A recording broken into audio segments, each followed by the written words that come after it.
Vamos abrir a nossa Bíblia? Vamos meditar na palavra do Senhor nessa noite. Filipenses 3:12 diz assim: não que eu tenha já recebido, ou tenha já obtido a perfeição, mas prossigo para conquistar aquilo para o que também fui conquistado por Cristo Jesus. Irmãos, quanto a mim, não julgo havê-lo alcançado, mas uma coisa faço, esquecendo-me das coisas que para trás ficam e avançando para as que estão diante de mim, prossigo para o alvo, para o prêmio da soberana vocação de Deus em Cristo Jesus. Estamos, como dissemos já no início, reiniciando o ano. Sempre a mudança de etapa, ela nos chama a alguma reflexão e novos planejamentos. Acabamos de cantar aqui, né? De história. Deus escrever a sua história através de nós e também de planos que vamos fazer. Bem, toda vez que termina o ano, nós temos nas emissoras de TV, nas principais revistas, a chamada retrospectiva do ano. Uma informação, um agrupamento de informações boas e ruins que aconteceram no ano que está terminando, né? As revistas semanais aí de grande circulação, as tradicionais também têm a sua retrospectiva, os canais de TV. Mas também é bom que nós tenhamos a nossa própria retrospectiva, uma retrospectiva individual. É você parar e olhar para o seu ano de 2013 e ver como é que foi. O que é que de bom aconteceu em 2013, o que é que não aconteceu de bom em 2013 e o que é que não aconteceu, nem de bom e nem de ruim, simplesmente não aconteceu. Você já fez isso? Você fez a sua retrospectiva do ano? Sempre é bom, né? Aliás, sempre é importante para saber o quanto avançamos ou retrocedemos ou quais os novos caminhos, porque juntamente com a retrospectiva anual também tem os planejamentos anuais, né? Termina um ano, eu faço a retrospectiva e aí eu começo a planejar, não é? Algumas emissoras até trazem os videntes para falar o que é que vai acontecer, o que é que se prevê acontecer. Na maioria das vezes não dá em nada, mas sempre aparecem os mesmos caras para falar alguma coisa do que pretende ou que imaginam que vão acontecer no ano que começa. Nós temos ainda 360 dias. Nós estamos no dia 5, né? Nós temos 360 dias para gastar. Já perdemos 5 do ano 2014. Já perdemos 5 dias, 120 horas desse ano de 2014. Se não perdemos, não, pelo menos já passamos, né? Pode ser que muitos não perderam, já fizeram coisas importantes. Mas nesses 360 dias que faltam, nós temos aí os nossos anseios, os nossos desejos, aquilo que nós esperamos que aconteça, aquilo que nós vamos buscar que aconteça, aquilo que nós queremos que Deus faça acontecer na nossa vida, e isso sempre é importante. Talvez tenha sido por isso que Deus colocou nos céus os marcadores de tempo, né? A lua, os céus, as estrelas, aliás, o sol, as estrelas, de modo a marcar tempos e tempos, como diz lá em Gênesis, para que a cada tempo a gente tenha uma oportunidade de recomeço. Nós somos assim, não é? O ser humano é assim, ele trabalha com começo e com fim, não é? Recomeços e final para que possa ter um novo recomeço. Deus nos fez assim, sempre nos dando a oportunidade de recomeçar alguma coisa que não foi bem ou que poderia ter sido melhor. Mas para que a gente possa escrever a nossa história, né, como diz aqui, Deus escreva a história através de nós, para que essa história seja 2014 diferente da que foi em 2013, diferente e melhor, porque ela sempre pode ser melhor. É importante que ao olhar na sua retrospectiva, que ao olhar a sua história de 2013, você possa virar algumas páginas, Porque se algumas dessas páginas que você escreveu em 2013, ou que escreveram para você em 2013, na sua própria história, às vezes nós não temos controle em coisas que acontecem, alguém vai lá e escreve para nós, não é? E somos obrigados a viver aquela história que não foi nós que escrevemos. Mas, para que a nova história seja escrita, para que ela possa ter continuidade, para que a gente possa refazer, nós precisamos virar páginas. Uma expressão que nós usamos sempre, ó, vira essa página. E no texto que nós acabamos de ler de Filipenses, nós podemos encontrar 5 páginas da nossa vida que precisam ser viradas. 5 páginas que precisam ser viradas para que a gente possa recomeçar o ano 2014 de um modo diferente. E a primeira página que eu quero falar com vocês é a página do eu me acho.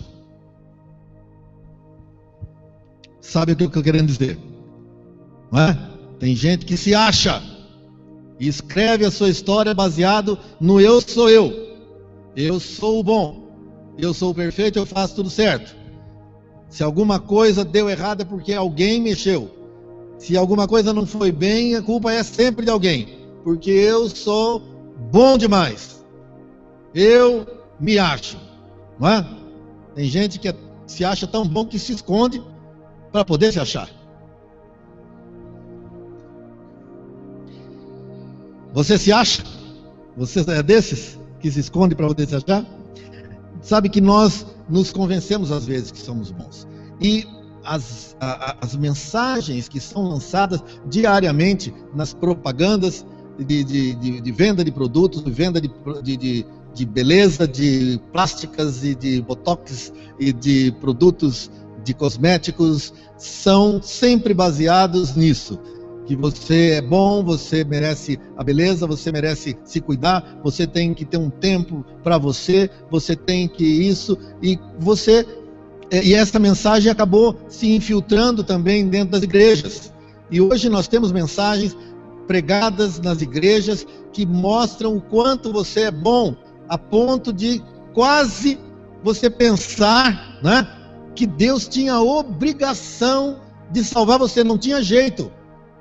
Chegou um ponto que Deus falou, tem que salvar esse cara porque ele é bom demais. Nós temos um bando de Enoques, o qual Deus desce e leva embora de tão bom que é. Somos ensinados, inclusive, a aceitar Jesus. Veja a que ponto nós chegamos, que quando pregamos o Evangelho, nós dizemos, alguém quer aceitar Jesus? Esse é o cúmulo do absurdo. Nós temos que ser aceitos por Ele. Não temos que aceitar, você aceita qualquer coisa, como se você estivesse fazendo um favor. Jesus, vai, já estão falando tanto aí, eu vou aceitar você, vai. Quando na verdade, uma pessoa que quer salva, ela precisa entregar-se a Jesus. Ela precisa abrir mão da sua própria vida para ter uma vida com Deus. Essa história de aceitar Jesus não é bem assim. Eu sei que a gente sabe quando está dizendo o que nós estamos dizendo, mas a conotação da frase não cai bem, né?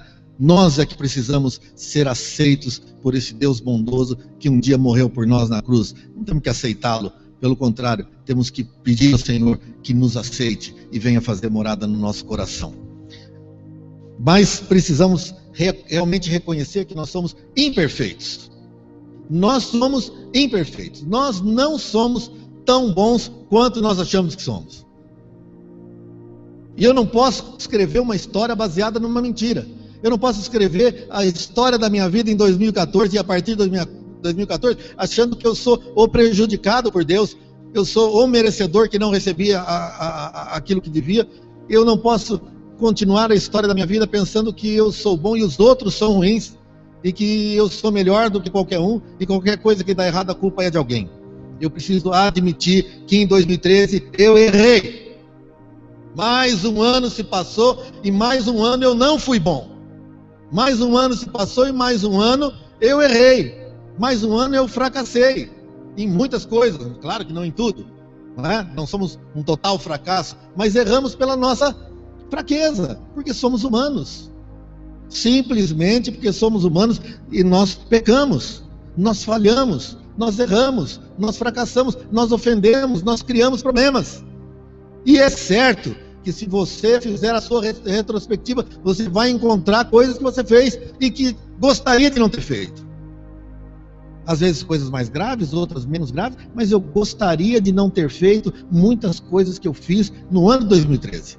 Eu não gostaria de ter tomado algumas atitudes que eu tomei em 2013. E eu sei que você também pode encontrar isso na sua vida.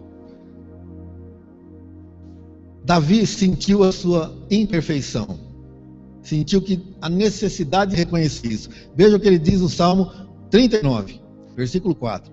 Dá-me a conhecer, Senhor, o meu fim e qual a soma dos meus dias, para que eu reconheça a minha fragilidade. Assim como Davi, nós somos frágeis, falhos. Temos todos nós motivos de nos envergonhar de algo em 2013 e precisamos virar isso. Todos nós mostramos defeitos e manchas que nós gostaríamos de esquecer.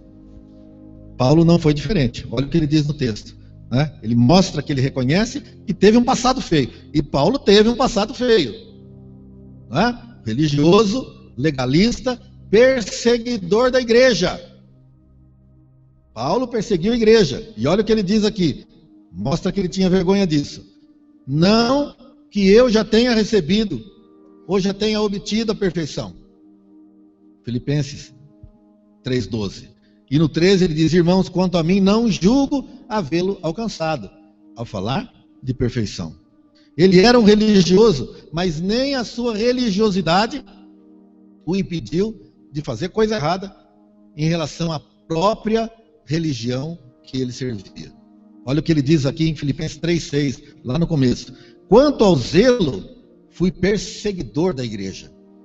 Quanto à justiça que há na lei, eu fui irrepreensível.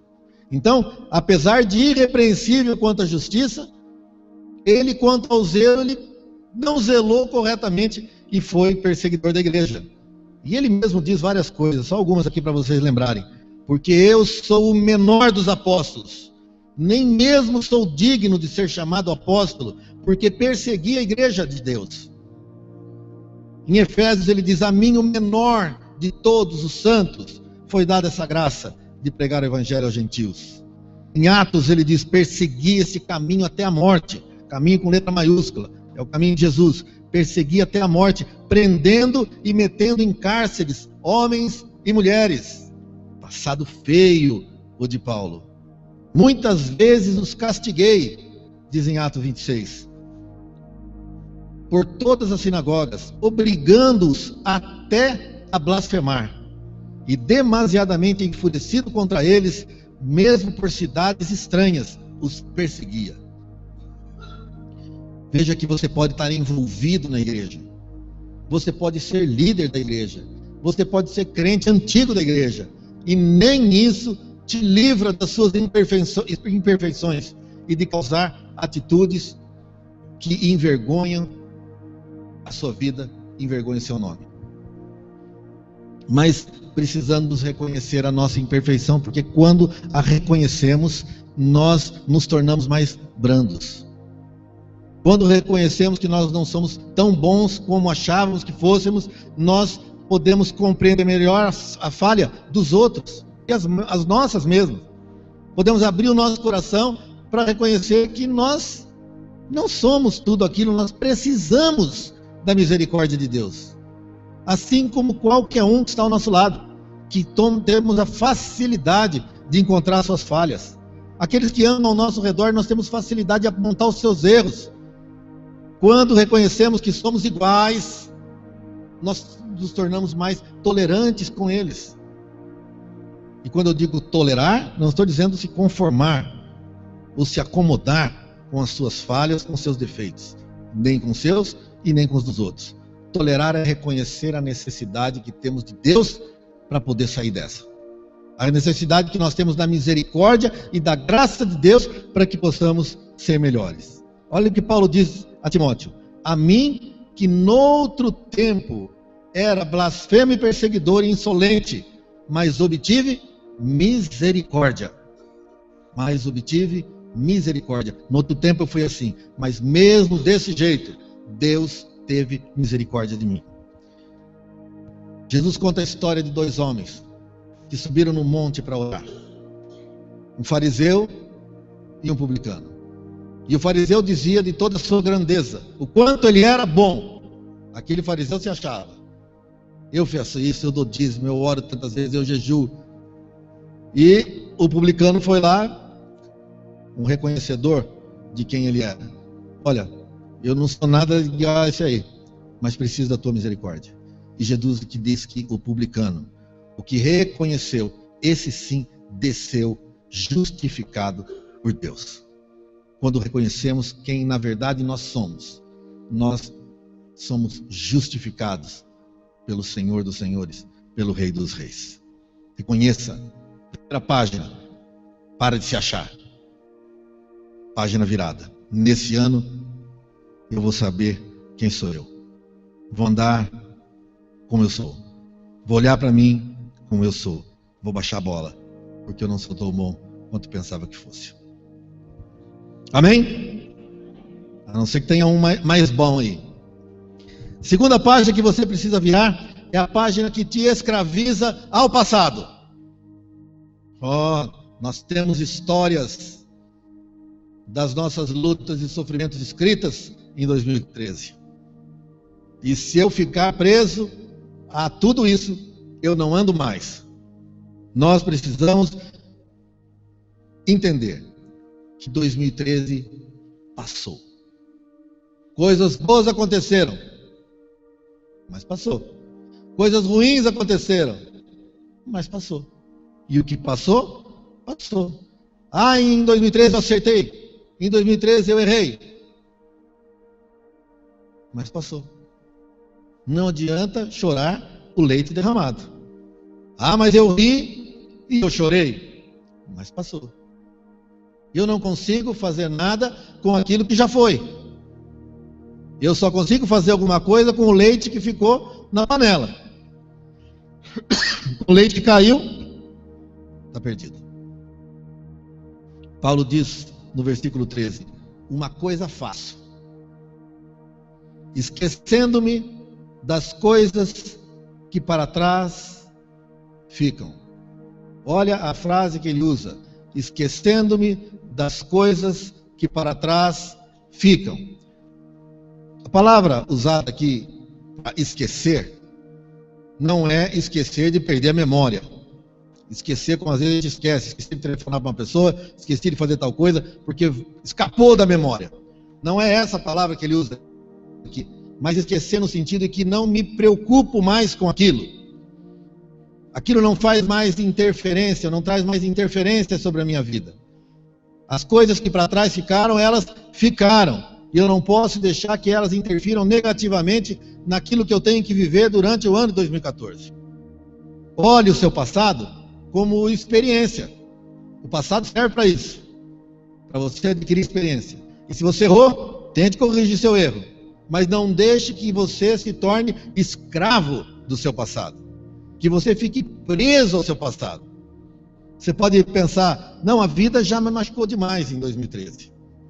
Eu já errei demais, já me prejudicaram demais, eu já sofri demais, eu já fracassei demais, eu já pequei demais, eu já fui ofendido demais em 2013. Não tenho mais forças para seguir. Esqueça das coisas que para trás ficaram, como disse Paulo. Paulo não ignorou o seu passado. Ele apenas não deixou que o seu passado travasse a sequência da sua vida. Porque quando você olha para trás, você não consegue olhar para frente. Não dá para olhar para 2 lugares, não dá para focar a sua vida em 2 lugares ao mesmo tempo. Ou você olha para trás e fica preso a ele, ou você olha para frente. Precisa virar a página que te escraviza ao seu passado. Existiu alguém na Bíblia, um homem chamado Jó, que tinha motivos demais. Teve um ano na sua vida que certamente ele gostaria de ter esquecido e não ter vivido. Mas viveu. Passou por ele. Deus o recompensou. E ele teve uma vida próspera durante todo o resto dos seus dias. Paulo também teve um passado imperfeito. Vimos aqui tudo que ele fez errado. Muito, nem tudo, mas muito do que ele fez errado. Mas mesmo depois disso, mesmo de reconhecer isso, depois de reconhecer isso, ele teve um ministério cheio de sucesso e foi o maior plantador de igrejas de todo o tempo do Antigo Testamento, da igreja primitiva. Terceira página que você precisa virar é a página do conformismo. Conformismo. A página que leva você a se conformar com a situação existente. Ouvimos que a vida é corrida, e às vezes a gente entra nisso, aliás, normalmente nos envolvemos nisso, nos enchemos de compromisso, nos enchemos de coisas que ocupam o nosso tempo. Eu ouvi um cidadão dizer que se ele pudesse, aí nesses dias na televisão, que se ele pudesse aumentar as horas do seu dia, ele teria 48 horas. E a entrevista era com algumas pessoas, e todo mundo queria ter mais do que 24 horas no dia. Todos que foram entrevistados queriam ter mais do que 24 horas no dia. Porque 24 horas parece não ser mais suficiente para tantas coisas que nós criamos. Nos sobrecarregamos de compromissos, nós nos sobrecarregamos de coisas para adquirir mais posses de trabalho, aumentamos a nossa carga de trabalho, aumentamos o nosso tempo de estudo, de compromissos com escola de trabalhos e tudo mais. Nós aumentamos as nossas informações. Hoje tem os Facebooks, tem os e-mails e tantas outras coisas que estão aparecendo, que ocupam o tempo e que ficam lá jogando tempo fora com coisas que não levam a lugar nenhum, não é? Crianças hoje que ficam presas desde cedo a jogos, não é? Outro dia, aí nesse final de ano, meus sobrinhos foram comer lá em casa e eles ficavam naquele tablet jogando alguma coisa e não paravam sequer para comer. Não queriam comer. Por um lado, economiza na comida, né? Mas por outro lado, a gente vê uma tendência que não é boa, não é? Que não é boa, se prende a um equipamento. Então nós vamos trazendo para nós um acúmulo de compromisso e jogamos essas coisas naquilo que se conhece como modernidade. É assim mesmo. E nos conformamos com essa situação. Nos conformamos com aquilo que é assim mesmo. O problema é que coisas importantes normalmente não estão incluídas nessa lista enorme de compromissos, de ocupações que nós criamos, de leituras, de computador e de jogos e de tudo mais que envolve essa vida. É parte da modernidade. Porém, as coisas importantes da vida quase nunca estão incluídas nessa lista da modernidade. Coisas que nos aproximam da vida eterna não estão incluídas. Você não vê nenhuma dessas crianças lendo a Bíblia no tablet, ou fazendo alguma coisa útil que a aproxime de Deus. Nós, na correria da vida, raramente encontramos tempo para a oração. Olha, eu tenho corrido, mas tem aqui uma hora separada para a oração, para a meditação na palavra de Deus, para a evangelização, para o cuidado das pessoas, para fazer alguma coisa social e ajudar os nossos necessitados. Não faz parte dessa lista. Pelo contrário, quando somos convocados a uma dessas coisas, o nosso tempo está tão cheio, está tão carregado, que não temos tempo para isso. Eu não posso fazer um trabalho útil, porque eu não tenho tempo. E realmente não tem. Mas não tem porque está ocupado com coisas da modernidade. E nos conformamos com isso e não podemos nos prender a esses compromissos, a essas coisas que nos afastam de Deus. Apóstolo, aliás, Jesus já falou a Marta a respeito disso. Lembram do caso de Maria e Marta, que a Marta ficava correndo com as coisas e Maria ficava aos pés de Jesus ouvindo e aprendendo com ele, e a irmã reclamou e ele disse para Marta: olha, o compromisso você vai ter aí, como nós temos hoje. Você tem todo o tempo que você pode preencher, mas poucas coisas são realmente importantes, e na verdade é essencial uma só: que é estar aos pés de Jesus. Maria reconheceu isso. E Jesus disse, olha, ela não vai ser tirada. Essa parte não vai ser tirada dela. Você é que arrume sua vida, Marta. As coisas tem para fazer.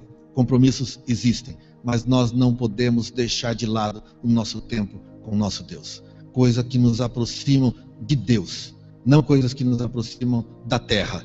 Coisas que nos aproximam, às vezes até nos afastam de Deus. Precisamos buscar aquelas que fazem, incluir na nossa rotina diária, incluir na nossa lista de compromissos, coisas que nos aproximam a Deus. Maria escolheu a melhor parte. Marta errou. E nós a cada dia cometemos o mesmo erro de Marta. Precisamos virar essa página da nossa vida. Ficamos envolvidos com aqui e o agora e deixamos o eterno para depois, e para depois, e para depois, até quando não der mais tempo. Veja como Paulo agiu. Quando Paulo escreveu essa carta, ele já era velho, lamento, porque ele tinha uns 50 e poucos anos. Devia ter uns 52 anos, minha idade. Mas para aquela época, para os padrões da época, 52 anos era velho. Hoje não, é quase um adolescente. Certo, Luiz? Quase adolescente. Mas para aquela época, 50 anos já era considerado velho. E Paulo estava numa prisão. Ele não estava livre. As circunstâncias da vida de Paulo naquele momento eram, não vou dizer que as piores, porque depois ele passou por coisa pior, mas eram muito ruins. Ele estava numa prisão escrevendo cartas, estava em Roma, próximo de ser decapitado, estava esperando só um documento chegar, e ele poderia dizer assim, olha, eu estou aposentado, já estou aí com 50 anos, logo eu vou ser morto mesmo, já está definido, não tem como sair daqui, né? Depois ele saiu e voltou e morreu, mas ele poderia ter pensado, olha, será que valeu a pena tudo isso? Será que valeu a pena essa luta minha pelo Evangelho? O que eu consegui com isso? O que eu consegui, na verdade, servindo a Deus? Ele poderia ter pensado assim. Quem sabe se eu estivesse lá no lugar dele, eu teria pensado isso. Eu só consegui inimizade, perseguição, tombo, pedradas, naufrágios, acusações. O que é que eu consegui? Será que valeu a pena? Agora estou numa prisão esperando a morte. Valeu a pena? Valeu a pena servir a Jesus? Acho que eu tenho direito de esperar a morte tranquilo, de viver uns dias de descanso aqui na cadeia. A prisão era domiciliar mesmo, ele não tinha tanta pressão. Esperar a morte aqui. Mas não. Apesar de muitos agirem dessa forma, Paulo reagiu de forma diferente. Ele sentia que tinha ainda muito a fazer pelo reino. Ele tinha uma caminhada com Jesus. Ele tinha algo a fazer e queria aproveitar as circunstâncias que tinha. Ele não podia sair e pregar, mas ele podia escrever. E diz a história que ele ainda tinha um grupo de comunhão na cadeia. Ele reunia pessoas diariamente, o dia todo. Porque era bom, caiu na simpatia de guardas, e os guardas deixavam, isso a Bíblia não conta, mas a história conta, que os guardas deixavam que as pessoas se chegassem para aprender a palavra de Deus em Roma, enquanto ele estava preso. Ele aproveitou as circunstâncias que tinham, apesar delas não serem boas, e fez algo, porque ele sabia que havia algo muito mais importante do que dar desculpas. Havia algo muito mais importante e digno a fazer do que dar desculpas para não fazer. E ele tinha motivos e tinha desculpas para dar, mas não se utilizou dessas desculpas. Pelo contrário, ele fez mais do que devia fazer. Você tem ainda, pelas minhas contas, cerca de 8.640 horas até que você faça a retrospectiva do ano de 2014. Como é que você vai usar esse tempo? Você pode usar uma boa parte dele cuidando da sua própria vida, dos seus próprios compromissos, e a outra parte dando desculpas, porque é que você não fez o que Deus queria que fizesse. Lemos aqui no início do culto. Procurem saber o que Deus quer que você faça. Vire a página do conformismo. Mais uma página tem que ser virada ainda.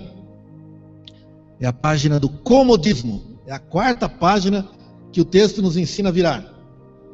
A página do comodismo.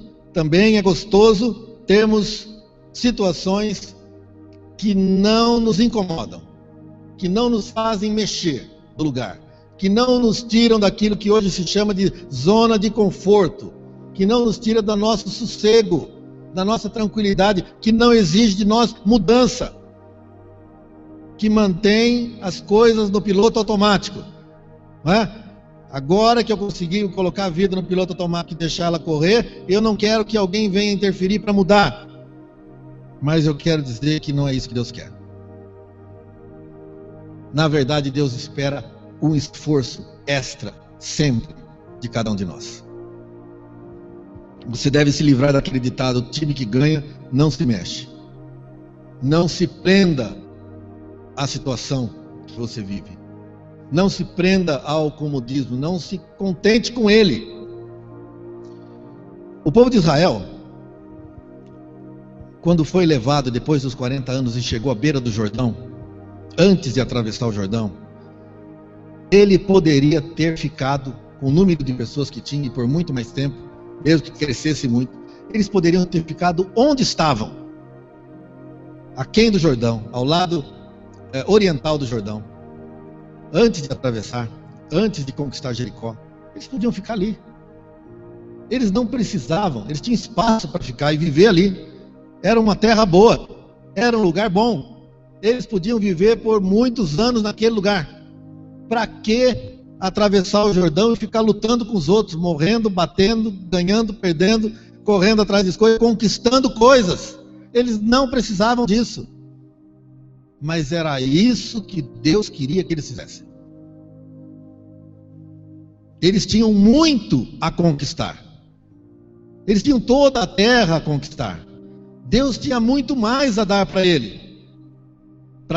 Se eles ficassem satisfeitos com aquela situação cômoda, acampados ali, eles poderiam viver tranquilamente, sem morrer ninguém, sem ter dissabores, sem ter que lutar, sem ter que brigar, sem ter que suar, sem ter que arrumar inimigos.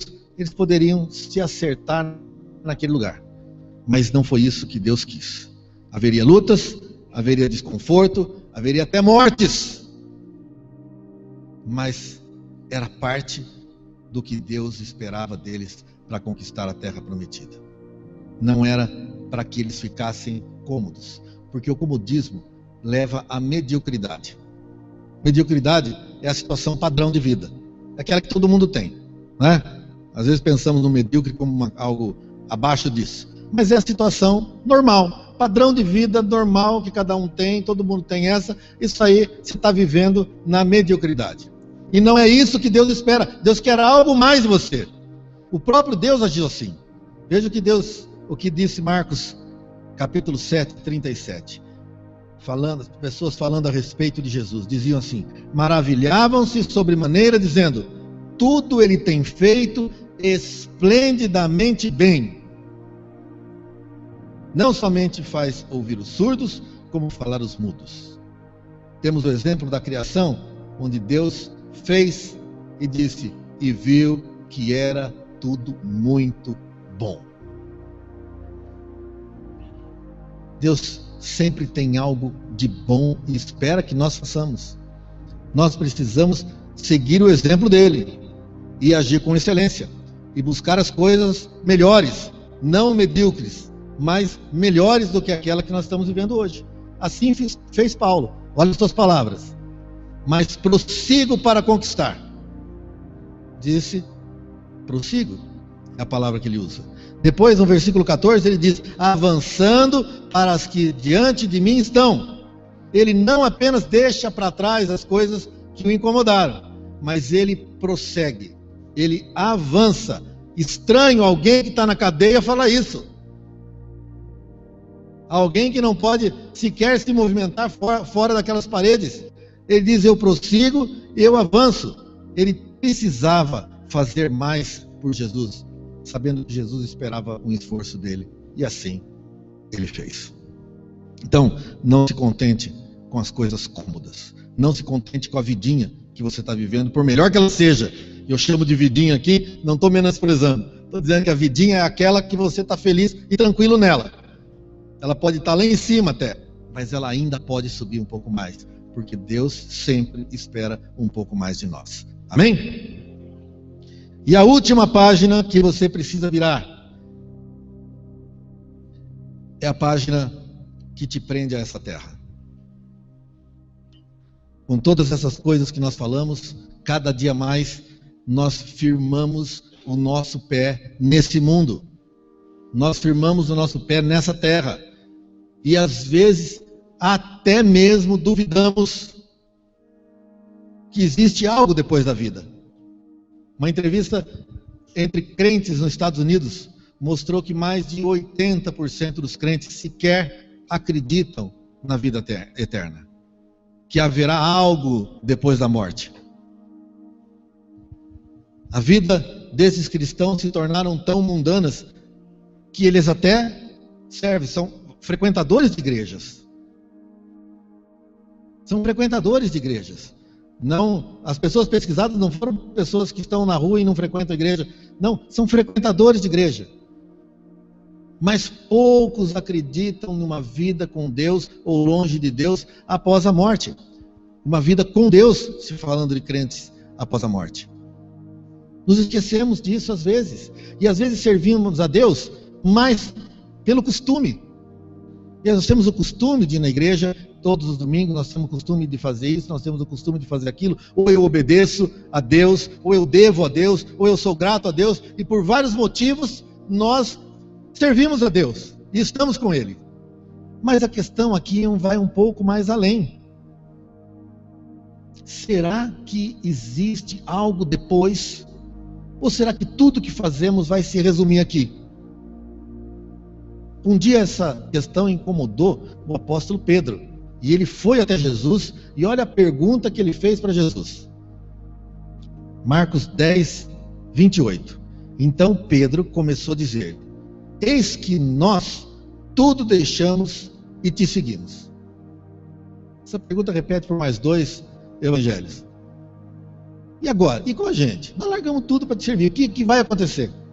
E Jesus fala, em resposta a ele, dos benefícios que ele vai ter aqui na terra por ter feito isso. Mas também fala da eternidade. Fala de algo superior a esse tempo na terra. Nós não podemos perder o nosso alvo de servir a Deus. Mas não podemos também perder a sensibilidade de que haverá um prêmio para nós. Que nós vamos ter alguma coisa depois dessa vida. Que nós vamos receber uma recompensa por aquilo que nós fizemos durante a nossa vida aqui com Deus. Paulo diz no versículo 14: prossigo para o alvo, e ele diz: para o prêmio da soberana vocação de Deus em Cristo Jesus. Prossigo para o alvo, para o prêmio da soberana vocação de Deus em Cristo Jesus. Quando eu li essa frase, eu fiquei, para falar a verdade para vocês, sem entender muito bem o que ele estava querendo dizer. Sabia que era alguma coisa boa, mas também não tinha entendido muito bem. E aí eu fiquei pesquisando e fiquei montando para ver literalmente o que é, porque na verdade as Bíblias traduzem essa frase de uma forma diferente, várias Bíblias com traduções diferentes. E aí eu cheguei numa tradução literal que eu encontrei, que achei muito interessante. Tradução literal, palavra por palavra, diz assim: eu prossigo para a luz. Eu vou ler de novo a tradução que nós temos aí. Prossigo para o alvo, para o prêmio da soberana vocação de Deus em Cristo Jesus. Literalmente está escrito assim: prossigo para a luz que vem do céu, de Jesus, que me atrai a Deus.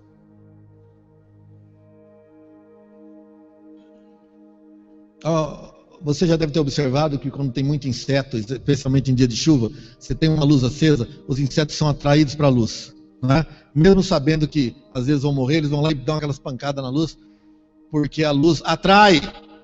É a mesma ideia que nós temos aqui. É a luz de Deus, a luz que vem do céu através de Jesus Cristo, que nos atrai a Deus. Por isso ele diz: eu prossigo para esse alvo. Esse alvo, na verdade, é uma luz, como a luz de um farol, que nos atrai.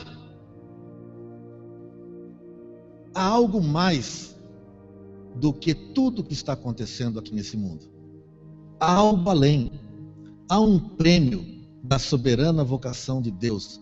Um prêmio que vem pelo soberano chamado de Deus a cada um de nós.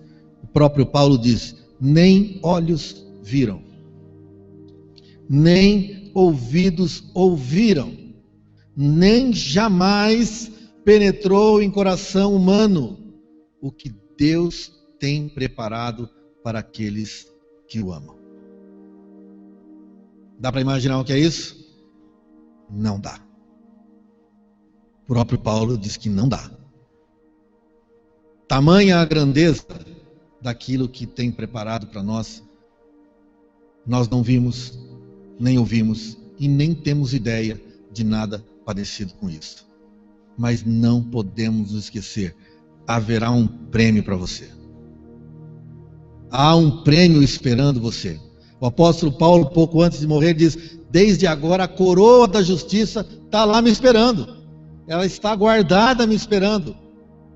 Há algo que Deus preparou para você e só para você, como recompensa a tudo aquilo que você tem feito por Ele nesses dias que você está vivendo. E eu quero concluir com uma frase que alguém disse, eu não sei quem foi, que a vida, definindo a vida, diz assim: a vida é o que acontece com você enquanto você está fazendo planos para fazer qualquer outra coisa.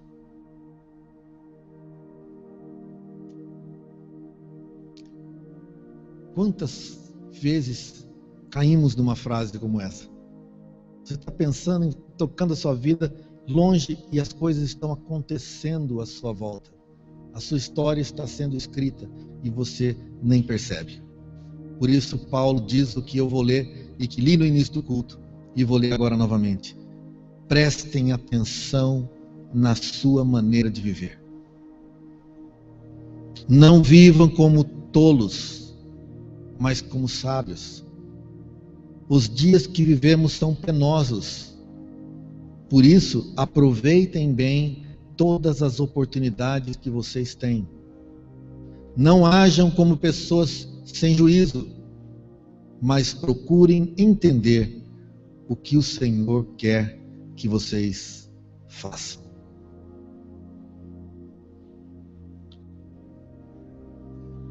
A mensagem desse versículo é extremamente importante para nós, porque as nossas horas já estão correndo. As horas do ano de 2014 já estão passando. Paulo diz em Romanos 13: chegou a hora de você acordar do seu sono, porque a nossa salvação está mais perto agora do que quando no princípio cremos. A cada dia que passa, a cada hora que passa, a cada minuto que passa, você está mais perto de ter um encontro com o seu Salvador. Um dia nós vamos ter que encarar isso. Um dia nós vamos estar diante do trono de Deus. Um dia nós vamos ter que responder pela vida que tivemos aqui, pelo modo como vivemos aqui, pelas escolhas que fizemos e como usamos o tempo que Ele deu para todo mundo igual. As 24 horas do dia. Como temos usado? 8.640 horas é o que falta para terminar este ano. E eu quero convocar você, quero desafiar você a usar com a sabedoria que Deus exige esse tempo que você tem. Você quer fazer isso? Sim? Então fale com Deus sobre isso. Baixe sua cabeça. Fale com Deus a respeito de como você pretende viver os seus dias.